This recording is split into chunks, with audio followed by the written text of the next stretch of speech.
I was 17 years old when I experienced an unnatural phenomenon. I came from a large family, and we lived in a two-story home with a wraparound porch. In the evening, the whole family would gather there, talking, laughing, clowning around. Those days are my best memories. I got a job right after high school. Nothing special. Just working in an office supply store. On this particular evening, I came home from work, and as usual, my family was relaxing on the porch. I sat on the railing, joined the conversation. After a while, I started to feel tired. I told them I'd take a shower and a nap before dinner. After showering, I walked into my room, sat on the edge of the bed, drying my hair. Then I lay down and turned to face the wall, trying to get comfortable. That's when I came face to face with something lying next to me. At first, I was so exhausted I didn't even comprehend what I was seeing. "Hi, what are you doing here?" I said to the being. "Hi, what are you doing here?" It said back exactly the same way I did. That's when reality hit me. I realized what I was looking at. This thing looked exactly like me. I jumped out of bed, terrified, yelling, stumbling for the door. I looked back. It was still there, sitting on the bed, smiling. I bolted outside toward my family.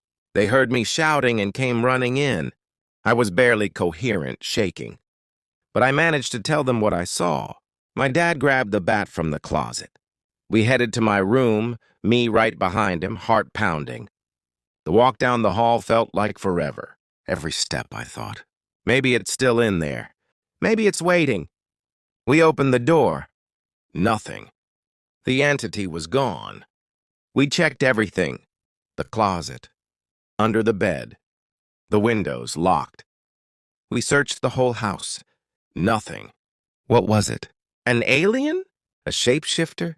Or did I have an out-of-body experience? Whatever it was, it vanished. Months later, my grandmother came to visit. One night in the kitchen, she screamed. She swore she saw someone who looked exactly like her, just standing in the hallway watching. Over the years, more stories came. Friends, family, visitors, all saying the same things. A glimpse of themselves in the corner of their eye. A voice calling their name in their own tone. A shadow that moved when they didn't. Now I'm grown. I've moved out, started a life of my own. But the house?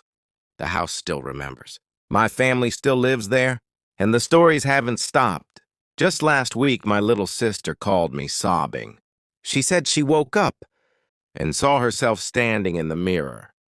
Not a reflection, another version of her, inside the glass, smiling.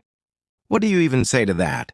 I don't know what it is that came into our lives, but I know this much. It didn't leave. It stayed. It learned. And it's still there, watching, waiting.